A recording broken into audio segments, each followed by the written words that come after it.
In this video, we will go over some information about how f, f prime, and f double prime are related, and then we will practice some multiple choice and free response questions about the topic.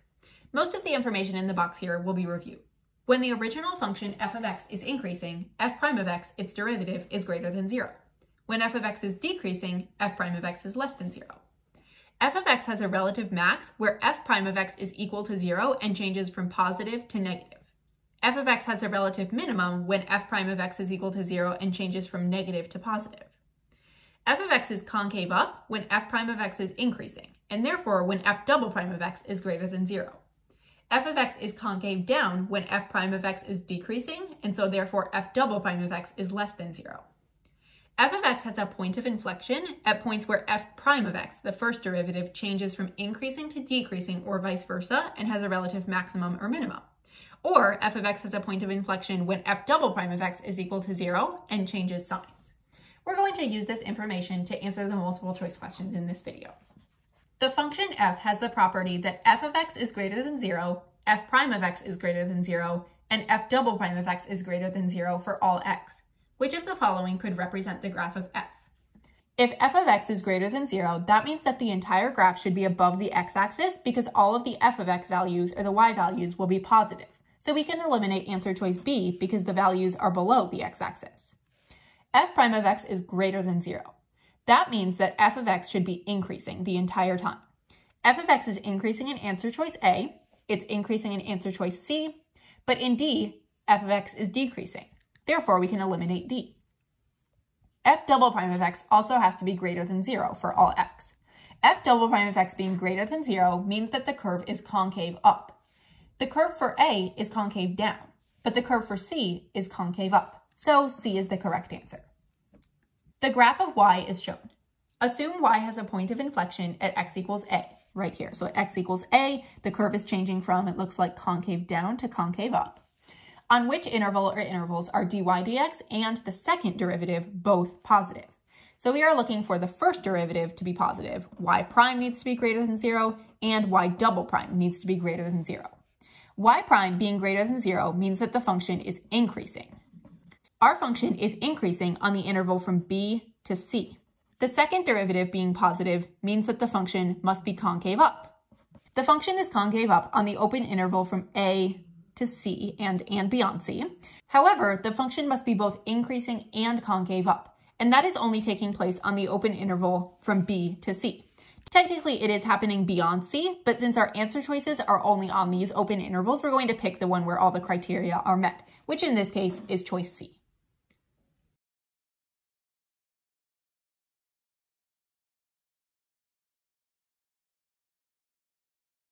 The first derivative of the function f is given by f prime. Selected values of f prime are shown in the table below. F is differentiable for all x and has only 2 zeros. On which interval or intervals is f increasing? F is going to be increasing when f prime is greater than 0. So we are looking for where is f prime going to be greater than 0. F prime is less than 0 from 2 to 0, and really from 2 to 1, on the open interval from 2 to 1. F prime of x is greater than 0 from 1 to 3. So D is the correct answer. And you might be wondering, well, why do we have the closed brackets here if f prime has to be greater than 0? It can't be greater than or equal to 0. Well, a function is always considered to be increasing on a closed interval because even if the first derivative is equal to 0, let's just sketch out a function here. Even if the first derivative is equal to 0 right at, let's say this is 2, this would be 1. The first derivative is equal to 0 right here, but the function is still considered to be increasing at the point x equals 2 because the value of the function is greater than the point that came before it. If you want to know more about this technical definition of increasing, it's in a separate video. The graph of f prime, the derivative of the function f, is shown. At which point or points does f have a point of inflection? Points of inflection occur when the first derivative is changing from increasing to decreasing or vice versa. So where the first derivative has a relative maximum or minimum. Since we are looking at the graph of the first derivative here, we simply need to identify where are the relative extrema. And those are occurring at A and D. Therefore, choice 2 is the correct answer. 3 graphs labeled A, B, and C are shown. One is the graph of f, one is the graph of f prime, and one is the graph of f double prime. Write the letter of the graph that corresponds to each function. The first clue that I'm going to look at is horizontal tangent lines. It looks like function a has a horizontal tangent line right before x equals 0. If function a was the original function f, one of our other functions, b or c, would need to equal 0 at this point. Unfortunately, none of the functions there are equaling 0. This means that function a is probably our second derivative. Let's look at some more horizontal tangent lines now. Function b has a horizontal tangent line right around x equals -1, and function a is equal to 0 right before x equals -1. This means that function a is the derivative of function b. And if function a is f double prime, this means that f prime will be b. A is the derivative of b. This means that f will be function c. And let's just do a few more checks just to verify that this is correct. I always like to do a couple more checks. Let's take a look at this point right here, kind of in between 0 and 1. It looks to be around 0.7. Function c has a horizontal tangent line, so f has a horizontal tangent line. That would mean that f prime should equal 0, which it does. F prime, or b, is equal to 0. And since function c is concave up, this means that the second derivative should be positive, and function a is positive. Therefore, these are the correct graphs. And you can do as many checks as you want to verify that these are correct. It just depends on how much time you want to spend on the question. Given the function f of x equals the natural log of 7x plus 1/6 x, find the intervals on which f is both concave down and increasing. Justify. Very first thing is I'm going to identify my domain of f. I can't plug in anything that is negative or equal to 0 into this natural log function. So I know that 7x is going to need to be greater than 0. This means that x needs to be greater than 0. That's my domain of f. Now I can tell when f is going to be increasing because f prime is going to be greater than 0 when f is increasing. So I'm going to find f prime of x. Now I'm going to look for critical numbers, which can occur when the first derivative, f prime of x, is undefined or equal to 0. If I were to plug in 0 for x, if I were to say x equals 0, that would make the first derivative undefined because you can't divide by 0. However, that critical number is not within the domain. Now I'm going to try setting f prime equal to 0. 0 is equal to 1 over x plus 1/6. This means that -1/6 is equal to 1 over x, so x would need to equal -6. This is also not within my domain. So since I don't have any critical numbers, when I make my sign chart, I'm just going to have it go from 0 to infinity. And then I'm going to label it f prime, and then I'm going to test f prime of 1. F prime of 1 is equal to 1 over 1 plus 1/6, which is 7/6, a positive number. Therefore, I know that f is going to be increasing on its entire domain. Now I need to look for the intervals where f is concave down. F is concave down when f double prime of x is less than 0. First, I'm going to rewrite f prime of x. I'm going to take f prime of x, bring it over here, and rewrite it as x to the power of -1 plus 1/6 to make it easier to use the power rule. Then I will find f double prime of x, which will be -x to the power of -2, or -1 over x squared. Now to look for potential points of inflection, I need to find the values of x that will make f double prime of x equal to 0 or undefined. There are no values of x that I can plug in that will make f double prime of x equal to 0, but if I plug in x equals 0, that would be a potential point of inflection, because that would make the second derivative undefined. However, x equals 0 is not within the domain of f, so that cannot be a potential point of inflection. So now I'm going to make my sign chart for the second derivative, f double prime. So it's going to go from 0 to infinity, and then I'm going to test f double prime of 1. This is -1, so the second derivative is always negative. Since the second derivative is negative on the entire domain of f, and the first derivative is positive on the entire domain of f, that means that this function is going to be both concave down and increasing on its entire domain. There's my justification. F is concave down and increasing on the open interval from 0 to infinity because f prime of x is greater than 0 on that open interval, and f double prime of x is less than 0 on that open interval. A particle's position at time t is given by x of t is equal to this equation on the closed interval from 5 to 15. On which interval or intervals is the particle speeding up? Justify. Speeding up means that acceleration and velocity have the same signs. And we know that velocity is the derivative of position, so v of t is equal to x prime of t, since they originally gave us x of t. And we know that a of t is equal to v prime of t, or x double prime of t. So since we are allowed to use the graphing calculator, I'm going to want to look at all of these graphs, the position graph, the velocity graph, and the acceleration graph. So the very first thing I'm going to do is put in the position graph here. And now that I have my position graph, I know that I'm also going to want to see my velocity graph. I can get my velocity graph by hitting math 8, and then it will take me to d dx, plug in the x, and then I wanted to take the derivative of that first function, the derivative of the position function. So I'm going to hit vars, scroll over to y vars, hit function 1 and function y1. And then x equals x, so now I have my velocity function graphed. I know that I also want to see my acceleration graph, so then I'm going to repeat that process but plugging in y2, taking the derivative of the derivative.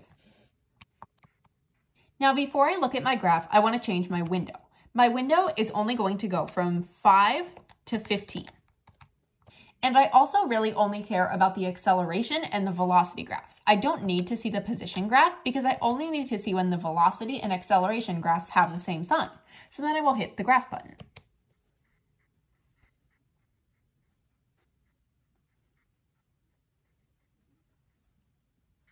The range on the y-axis is a little bit too large here. I want to be able to see in more detail what's going on. So I'm going to change my window. My y-min I want to be -4, and I'm going to change my y-max to be 4. You could also set it to 5 or 3. It doesn't really matter. Taking a look at this top graph right here, it looks like that is my velocity graph because that's the one that graphed first. And it looks like the velocity graph is always going to be positive. So right now it's graphing the acceleration graph, very slowly, but it is graphing it. And we are looking for when are the velocity and acceleration both going to be positive. We could also be looking for when they're both negative, but since the velocity graph is not negative anywhere, we're just going to look for the positive ranges. So now that everything is graphed, I know that the particle is going to be speeding up from here to here because velocity and acceleration are both positive, and from here to 15 because velocity and acceleration are also both positive there. So to find those values, I'm going to hit second, trace to get to the calculate, and then I want to find the 0. I'm going to scoot the left bound and I want it to go down to the bottom function. I'm going to scoot the left bound to the left of that 0 right there to find out what that value actually is, and then hit enter, and then move the right bound to the right of the 0, hit enter again, and hit enter one more time, and then it will give me my value. And it says that the value there is 7.937. So one of the intervals on which the particle is speeding up is going to be 7.937 to whatever that x value is. So then I'm going to find that x value. Second, calculate the 0, moving the left bound to the left of that 0, and moving the right bound to the right of that 0. Hit enter again, and it says the value is 10.948. So the particle will be speeding up on the open interval from 7.937 to 10.948. But then there's another interval over here as well because the acceleration is positive on this interval and so is the velocity. So we need to find that value right there. What is that 0? Second, calculate, find the 0, and scooting the left bound to the left of that 0, and the right bound to the right. And it says the value is 14.169. So I know that it's going to be this interval and 14.169 all the way up until 15 because the acceleration is positive until we reach the end of that window. So 14.169 to 15. And then I'm just going to do the rest of my explanation, saying that the particle is speeding up on these intervals because the velocity and acceleration have the same sign on those intervals.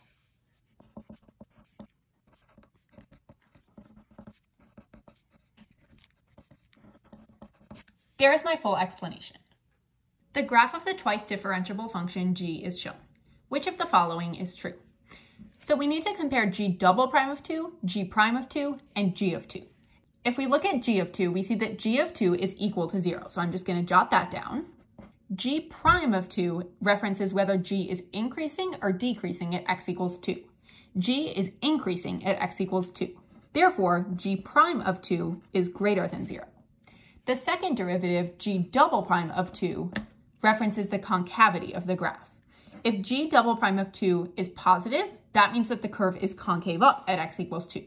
If g double prime of 2 is negative, that means that the curve is concave down at x equals 2.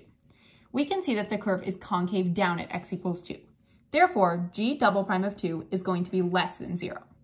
So the correct order for these, since g double prime of 2 is negative, this one is positive, and this one is 0, will be g double prime of 2 is less than g of 2 is less than g prime of 2. Therefore, B is the correct answer. Sketch a function f that meets the following criteria. F double prime of x has to be greater than 0 on these intervals, f is increasing on these intervals, decreasing on these intervals, has a relative minimum at the point 2, 0, and has a point of inflection at x equals 4. I'm going to start with this fourth point because I think that's the easiest one to start with. F has a relative minimum at this specific point. So at 2, 0, f is going to have a relative minimum. And my strategy for this problem is just going to be to adjust as I get more information here. So I've checked off that it does have a relative minimum at that point. And then if I know that it is decreasing on the open interval from 0 to 2, I know that it's probably going to be going something like that. It's going to be decreasing from 0 to 2. And it says it's also decreasing on the open interval from 4 to infinity. So if it's decreasing there, probably looks something like that. And then it says f is increasing on the open interval from negative infinity to 0 and the open interval from 2 to 4. So it must be increasing on that interval, and it must be increasing from 2 to 4. And then I need to take into account my information about the second derivatives. It says f has a point of inflection at x equals 4. This means that the graph of f must be changing from concave up to concave down, or vice versa, at x equals 4. And it is doing that. So we're just going to stick a point there at x equals 4. The graph is changing from concave up to concave down at x equals 4. That means it does have a point of inflection there. And then it says f double prime of x is greater than 0 on the open interval from negative infinity to 0 and the open interval from 0 to 4. So on the open interval from 0 to 4, we see that the graph is concave up, which means that f double prime of x is greater than 0. F double prime of x also has to be greater than 0 on the open interval from negative infinity to 0. So on this open interval, the graph should be concave up. So I'm just going to erase this line and make it a bit more clear that that graph is concave up right there. And that is a graph that meets all of my criteria. When you're working through a problem about curve sketching like this, it is always a good idea to go back and check to make sure that you did actually meet all of your criteria. The function f is continuous on the open interval from negative 10 to 10 and twice differentiable for all x not equaling 6, at which the derivatives are undefined. So here we have our table. Here are the ranges of x. Here is f prime, the first derivative, and here is f double prime, the second derivative. Part A says, on the open interval from negative 10 to 10, where does f have point or points of inflection? Justify. F is going to have points of inflection when the second derivative changes from positive to negative or vice versa. So looking at the second derivative, it does equal 0 at x equals negative 2, but it goes from positive to positive. So there was no change in concavity there. At x equals 6, though, it goes from positive to undefined to negative. So this means that at x equals 6, f has a point of inflection. Part B says, on which intervals is f both concave up and decreasing? Decreasing means that f prime of x is less than 0. Concave up means that f double prime of x is greater than 0. So we are looking for when is the second derivative positive, but the first derivative is negative. That is occurring on the open interval from negative 10 to 2. The second derivative is positive, but the first derivative is negative. And that's the only interval on which that is occurring. There is our full explanation.